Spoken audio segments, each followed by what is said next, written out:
नमस्कार, मैं रिया और आप देख रहे हैं डॉक्टर साहिब। आज हम लिवर से जुड़ी बीमारियों के बारे में जानकारी लेने वाले हैं और आपको बता दें कि आज हम लिवर एब्सेस के बारे में जानकारी लेने वाले हैं और इस विषय में हमारे साथ जानकारी साझा करने के लिए मौजूद है डॉक्टर धीरज कुमार। डॉक्टर साहिब MD MRCP है, साथ ही पटना के IGIMS कॉलेज में गैस्ट्रो डिपार्टमेंट में DM और रेसिडेंट है। तो डॉक्टर साहब बहुत बहुत स्वागत है। धन्यवाद रिया जी। आज का जो टॉपिक है बहुत ही महत्वपूर्ण है, लीवर एब्सेस। सबसे पहले हम ये जानेंगे कि लीवर एब्सेस होता क्या है। बहुत सारे पेशेंट आते हैं और बहुत सारे पेशेंट के जो अटेंडेंट होते हैं उनको जानना होता है कि लीवर एब्सेस क्यों हुआ, इसका क्या दुष्परिणाम हो सकता है, अगर इसको अच्छे से इलाज नहीं किया जाए तो इसके कारण क्या क्या तकलीफें हो सकती है। तो सबसे पहले लीवर एब्सेस होता क्या है। ये लीवर में एक पस बनना, लीवर के अंदर इन्फेक्शन होकर पस बन जाना है कि लीवर एब्सेस बोलते हैं। एब्सेस कहीं भी बॉडी के पार्ट में बन सकता है, अगर लीवर में बनता है तो उसको लीवर एब्सेस कहा जाता है। फिर लीवर एब्सेस किस कारण से होता है, तो ये तीन महत्वपूर्ण कारण है लीवर एब्सेस होने का। इसमें एक बैक्टीरिया इंपॉर्टेंट है, दूसरा पैरासाइट्स एंड तीसरा फंगस। तो अगर हम बात करें बैक्टीरिया की तो इसमें बहुत सारी बैक्टीरिया हैं। इसका नाम श्रोतागण अगर जानना चाहते हैं तो इसमें E coli, streptococcus, staph aureus and TB भी लीवर एब्सेस करा सकता है, माइकोबैक्टीरियल ट्यूबरकुलोसिस। एंड बात करें पैरासाइट की तो सबसे इंपॉर्टेंट होता है अमीबियासिस। इंटेवेवा हिस्टोलिटिका एक अमीबा है जो कि लीवर एब्सेस कराता है और इंडिया में ये बहुत ही कॉमन है। और तीसरा होता है फंगस। ये फंगस वाला जो लीवर एब्सेस होता है ये नॉर्मल लोगों में नहीं मिलता है। ये ज़्यादातर उन लोगों में मिलता है जो इम्यूनो कॉम्प्रोमाइज्ड हैं, जो बहुत दिन से स्टेरॉइड का सेवन कर रहे हो या फिर जिनकी इम्यूनिटी बहुत कमज़ोर हो गई हो, बुढ़ापे में या HIV हो रखा हो उन्हें, तो उनमें फंगस वाला इन्फेक्शन भी देखने को मिल सकता है। अगर बात करें इसके खतरे की तो इस पे कोई खतरा भी ज़्यादा हो सकता है। लीवर एब्सेस में मैंने बताया तीन कारण। तो सबसे महत्वपूर्ण जो सबसे ज़्यादा कॉमन कारण है वो पायोजेनिक लीवर एब्सेस है, जिसको हम लोग बोलते हैं बैक्टीरिया के कारण होना। तो पायोजेनिक लीवर एब्सेस होता क्यों है और ये किसी किसी को ही क्यों होता है और ये इसके क्या क्या कारण हैं, पहले मैं इस पर बात करूँगा। तो ये पायोजेनिक लीवर एब्सेस जो होता है ये लीवर में होना है। तो लीवर जहाँ जहाँ से लीवर को ब्लड मिल रहा है वहाँ से वहाँ इन्फेक्शन पहुँचने का डर होता है। और लीवर कनेक्टेड होता है गॉल ब्लैडर से और कनेक्टेड होता है बाइल डक्ट से।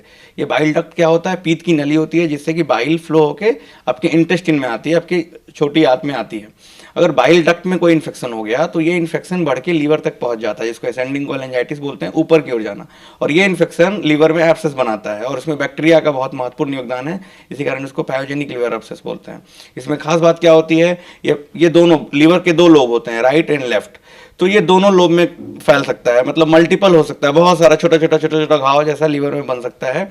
और पेशेंट को तकलीफ क्या होती है इसमें, बहुत फीवर आना पहला तकलीफ होता है। पेशेंट को बुखार आना शुरू होता है। जब बुखार आता है पेशेंट को तो उन्हें लगता है ये नॉर्मल फीवर है और वो नॉर्मल दवाई लेते हैं, नॉर्मल डॉक्टर के पास गए, बुखार की दवाइयाँ चलती रहती है। उसके साथ साथ दूसरा जो तकलीफ हो सकता है कि दाहिने हिस्से में, ज़्यादातर दाहिने हिस्से में या पेट के ऊपरी हिस्से में दर्द होता है और वो दर्द भी बहुत ही सीवियर हो सकता है। और तीसरी परेशानी हो सकती है कि उनको भूख में कमी, वजन में कमी, उल्टी होना, ये सारी परेशानियां हो सकती है। और जॉन्डिस भी, पीलिया भी हो सकता है लीवर एब्सेस में। 25% लोगों में पीलिया होता है। अगर लीवर एब्सेस का साइज जो है बड़ा है, वो बगल वाले जो स्ट्रक्चर है बाइल डक्ट को कंप्रेस कर रहा है, तो बहुत सारे कारण है जिसमें उनको पीलिया हो सकता है। अगर ये सब लक्षण आप में मिल रहे हैं, अगर आपका बुखार ही हो रहा है और वो ठीक नहीं हो पा रहा है, तो आप एक कंडीशन हो सकता है कि लीवर एब्सेस आपको हो रखा हो। कभी कभी पेट में दर्द नहीं होता, सिर्फ बुखार होता है। बुखार है और इस साइड पेट में दर्द है, तो हमेशा अपने डॉक्टर साहब को मिलना चाहिए और लीवर एब्सेस जैसे बीमारी के बारे में भी बात करना चाहिए, उसके बारे में भी सोचना चाहिए।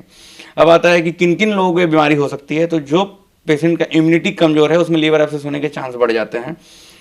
जैसे कि आपका डायबिटिक पेशेंट में लीवर एब्सेस होने के चांस ज़्यादा होते हैं। ओल्ड एज अपने आप में एक रिस्क फैक्टर है, बुढ़ापा। तीसरा जो हो सकता है कि पेशेंट को इम्यूनो कॉम्प्रोमाइज्ड है, वो कोई ऐसी दवाइयाँ खा रहा है जिससे उसकी इम्यूनिटी को दबाया जा रहा है और किसी और बीमारी के लिए यूज कर रहा है, उसमें भी लीवर एब्सेस हो सकता है। और जो चौथा कारण होता है कि कोई सर्जरी की गई, पेट की सर्जरी हुई, उसके कारण लीवर एब्सेस हो सकता है। पेट में चोट लगा, लीवर इंजरी हुआ, उसमें एब्सेस बन गया, ये ट्रॉमा हो गया, उसके कारण हो सकता है। और किसी और अंग में बीमारी हुई, जैसे अपेंडिक्स का सूजन, अपेंडिसाइटिस हो गया, बगल में स्प्लीन में कोई पस बन रहा है, तो कहीं अगर अगल बगल वाले ऑर्गन में अगर पस बन रहा है, वहाँ इन्फेक्शन और वो इन्फेक्शन भी आपके लीवर में आ सकता है और वो लीवर एब्सेस करा सकता है। ये पायोजेनिक लीवर एब्सेस की बात की मैंने, जो बैक्टीरिया के कारण होता है। दूसरा कारण है अमीबा, इंटेमेवा हिस्टोलिटिका एक अमीबा है जो आपको लीवर एब्सेस कराता है। और ये अमीबा आता कहाँ से आपकी बॉडी में, तो पहली बात कि ये बहुत लोगों में एसिम्प्टोमेटिक फॉर्म में उसके बड़ी आंत में बैठा रहता है, कोलन में बैठा रहता है और ये आता है आपके खाने से। Contaminated food. इसीलिए लीवर एब्सेस की बीमारियां जो है वो लो सोशियो इकोनॉमिक ग्रुप में ज़्यादा है, जहाँ सैनिटेशन प्रॉपर नहीं, जहाँ साफ सफाई नहीं अच्छे से हो रही है।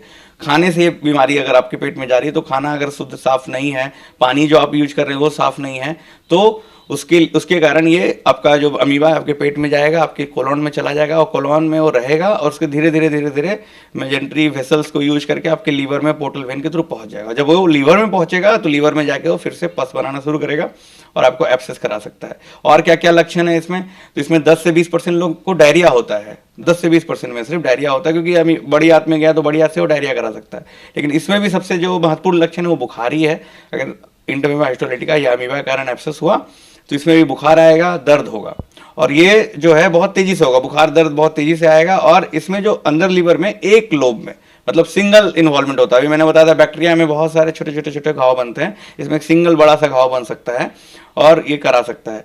इसमें आता है कि क्या क्या कारण हो सकता है। इसमें कारण, इसमें इम्यूनिटी वाली बात जितनी उधर की थी इधर भी है, लेकिन इसमें एक महत्वपूर्ण कारण और है जो इंडिया में और खासकर बिहार में ये बहुत ही महत्वपूर्ण कारण हुआ है, टोडी ड्रिंकिंग। अब आता है कि ताड़ी पीने से लीवर एब्सेस होता है, तो बहुत लोग इसको बोलते नहीं, ये तो गलत बात है, हम भी ताड़ी पी रहे हैं, बहुत दिन से पी रहे हैं, हमको कुछ नहीं हुआ है, ये गलत है। तो इस पे बहुत सारे रिसर्च हुए हैं। अभी इसी बार हाल फिलहाल एक बिहार से पेपर पब्लिश हुआ, 80 लोगों पर रिसर्च किया गया, तो उसमें 70 लोग ताड़ी कंजम्पशन कर रहे थे, उन्हीं को लीवर एब्सेस हुआ, अमीबा वाला।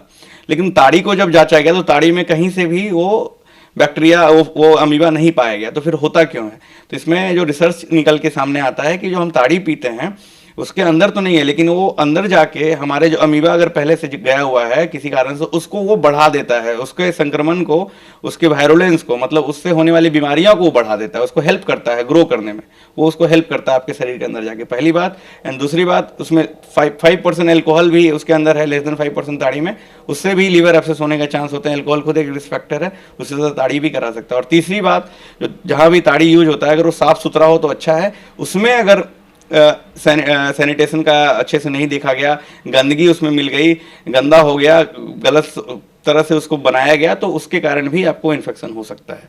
तो ये सारे कारण हैं जिनको आपको समझना है, और अगर हो सके तो अवॉइड करना है। साफ़ सुथरा पानी पीना, अच्छे से खाना खाना, और अगर ताड़ी का इस्तेमाल भी कर रहे हैं तो उसमें भी सैनिटेशन प्रॉपर होना। सब कुछ करते हुए भी ताड़ी से लीवर एब्सेस होने का खतरा बना रहता है, इसको भी समझना। अगर आप उसे छोड़ सकते हैं तो आप उसे छोड़ा जा सकता है।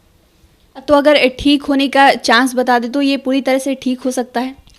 तो सबसे पहले हम लक्षण की बात कर चुके हैं कि बुखार आता है, पेट में दर्द होता है। इसके अलावा कॉम्प्लिकेशन क्या हो सकता है, किस तरह से पेशेंट आपके पास आता है। तो एक तो पेशेंट आया कि सर सिर्फ बुखार और पेट में दर्द है, लीवर एब्सेस आया, तो साइज के हिसाब से हम लोग डिसाइड करते हैं कि इसमें हम या तो दवाई से इसको ठीक कर दें, या तो इसमें हम सिरिंज डाल के उस पस को निकाल दें, या तो एक पूरा पिगटेल मतलब एक पाइप डाल दें, जिससे 7 दिन पाइप को छोड़ देते हैं, सारा का सारा जो पस है वो बाहर आ जाए और पूरी कैविटी सूख जाए। तो 3 तरीका है, और इन 3 तरीकों में क्या अपनाना ये डॉक्टर डिसाइड करते हैं, और सिम्टम के हिसाब से डिसाइड करते हैं, और साइज के हिसाब से। अगर साइज 5 सेंटीमीटर से छोटा है, लेफ्ट लोब में है, तो हम उसको दवाई से भी ठीक कर सकते हैं। अगर यही राइट लोब में है तो उसको दवाई से ठीक कर सकते हैं। अगर यही लेफ्ट लोब, लेफ्ट मतलब हार्ट की तरफ, तो हार्ट की तरफ अगर एब्सेस होता है जो लेफ्ट लोब में होता है, उसमें खतरा होता है, हार्ट को भी इन्वॉल्व कर सकता है।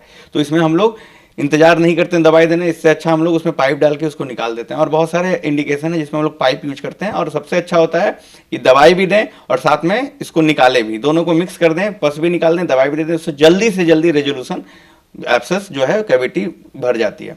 खतरे की बात करें, अगर शुरुआत में ही आ गया हमारे पास पेशेंट उस बीमारी के साथ, तो इलाज आसान होता है। इसमें कॉम्प्लिकेशन क्या क्या हो सकते हैं, वो एब्सेस कैविटी जो है वो फट सकती है। फटने के बाद वो पेट में जो पेरिटोनियम, आप जो पेट के बाहर की ओर आप देख रहे हैं, अंदर एक पेरिटोनियल लेयर है, उसमें अगर वो आ गई तो पेरिटोनाइटिस करा सकती है। पेरिटोनाइटिस का मतलब हो गया कि पेट का चाल रुक जाएगा, और एक ऑब्स्ट्रक्शन, पैखाना नहीं पास हो रहा है, और पेशेंट बहुत फीवर और बीपी भी कम हो सकता है। अगर ये रप्चर करके लंग साइड चला गया तो लंग साइड जाके लंग के अंदर इन्फेक्शन करा सकता है, एम्पायमा बोलते हैं उसको, वहाँ इफ्यूजन करा सकता है, वहाँ पानी बन सकता है लंग के चारों तरफ। हार्ट की ओर गया तो हार्ट में भी ये पेरिकार्डाइटिस जैसा एक बीमारी करा सकता है। मतलब जहाँ जहाँ इसके अंश जाएंगे फटने के बाद वो ये सब बीमारी हो सकती है।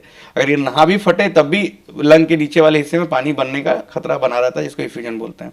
तो ये सारे कॉम्प्लिकेशन अगर पेशेंट लेके आते हैं तो उनका जो है स्थिति जो है गंभीर रहता है, तो उसमें हम लोग सर्जरी भी उस समय करना पड़ सकता है। हो सके सर्जरी ही डायरेक्ट करना पड़े, उसको साफ करना पड़े, जहाँ फट गया वहाँ से हटाना पड़े। और अगर ये सब कॉम्प्लिकेशन नहीं है सिर्फ एब्सेस बना हुआ है, बुखार आ रहा है, पेट में दर्द हो रहा है, तो हम लोग दवाई देके, इसमें एक दवाई जो है मेट्रोनाजोल में नाम लेना चाहूँगा, उसकी डोज क्या होगी, कितने दिन देना, ये डॉक्टर बताते हैं जाने पे, उसको दे के हम लोग 7 से 14 दिन दवाई चला के उस बीमारी को 14 दिन तक चलाते हैं, उस बीमारी को हम लोग कम कर सकते हैं, ठीक कर सकते हैं। और कभी कभी अगर बहुत ज़्यादा इन्फेक्शन फैला तो 1 महीना से 1.5 महीना तक भी एंटीबायोटिक देना पड़ता है और उसको ठीक हो सकता है। तो ये ठीक होने वाली बीमारी है। इलाज अगर अच्छे से किया जाए, सही समय पे किया जाए, तो इसको हम लोग आगे बढ़ने से बचा सकते हैं और उसको पूरी तरह से ठीक कर सकते हैं। लेकिन अगर आपको लीवर एब्सेस का पता चल चुका है और आप उसको इग्नोर कर रहे हैं, आप बगल से कहीं दवाई दुकान से दवाई खा रहे हैं, तो ये एक भयानक रूप ले सकती है, ये फट सकता है, आपकी जान के ऊपर भी बात आ सकती है। तो आपको कभी भी लगे, अगर कहीं से भी पता चले कि भैया हमको ये बीमारी हो रखी है, तो तुरंत अपने नज़दीकी अच्छे डॉक्टर और किसी गैस्ट्रो के डॉक्टर या कहीं अच्छे डॉक्टर से मिलकर इसका इलाज कराना चाहिए। तो आती है कि इसका पता कैसे करें। अगर लक्षण आया मेरे पास तो हम अल्ट्रासाउंड लिखते हैं, अल्ट्रासाउंड पेट का कराते हैं, इसमें लीवर का वो हिस्सा दिखता है जहाँ एब्सेस बना हुआ है। अल्ट्रासाउंड बहुत ही सेंसिटिव टेस्ट है, लेकिन अगर 2 सेंटीमीटर से छोटा एब्सेस है, 2 सेंटीमीटर से भी छोटा, तो अल्ट्रासाउंड उसको पकड़ नहीं पाता है। आप सोच रहे हैं इसको एब्सेस ही है, तो हम लोग अगला उपाय करते हैं, सीटी स्कैन करा लेते हैं।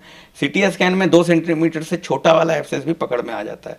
तो पहली बात होती है कि हमको बीमारी को पकड़ना है, बीमारी पकड़ में आ गई तो साइज के हिसाब से, कॉम्प्लिकेशन के हिसाब से, उसके उस समय के लक्षण के हिसाब से उसका इलाज करना है, और इलाज जितना जल्दी शुरू हो उतना ही बेहतर होगा हमारे पेशेंट के लिए। तो शुक्रिया डॉक्टर साहब, जो आपने जानकारी दी है वो उसके लिए बहुत बहुत शुक्रिया। शुक्रिया। ये बहुत ही महत्वपूर्ण टॉपिक आप लेके आए थे, और हमारे बिहार में खास करके लीवर एब्सेस के बहुत सारे मरीज हैं। जो श्रोतागण सुन रहे हैं, उनके घर के अगल बगल किसी को अगर बीमारी हुई होगी तो उनको पता होगा, और अगर पता चले कि ये बीमारी हो रखी है तो उसे इग्नोर नहीं करना है, जल्दी जल्दी अपने डॉक्टर से मिलना है। और अगर ऐसे लक्षण आ रहे हैं किसी को आपके घर के आसपास, जिनको बुखार आ रहा है और बुखार 5 दिन 7 दिन से बहुत हाई ग्रेड है, पेट के ऊपरी हिस्से में दर्द हो रहा है, भूख में कमी आ रही है, तो अपने डॉक्टर से मिलें और उनसे आप डिस्कस करें कहीं ये लीवर एब्सेस तो नहीं है, और ये लीवर एब्सेस है तो उसका इलाज कराना है उस समय के हिसाब से कि उस समय क्या क्या लक्षण हैं। धन्यवाद। तो आप डॉक्टर धीरज कुमार को सुन रहे थे, जिन्होंने लीवर एब्सेस के बारे में हमारे साथ जानकारी साझा की। इस विषय में आप क्या राय रखते हैं, हमें कमेंट कर जरूर बताएं। चैनल को सब्सक्राइब कर ले, फेसबुक पेज को लाइक कर ले, साथ ही डॉक्टर साहब से आपके क्या सवाल है हमें कमेंट कर या मेल के माध्यम से भेज सकते हैं। वीडियो देखने के लिए आपका शुक्रिया।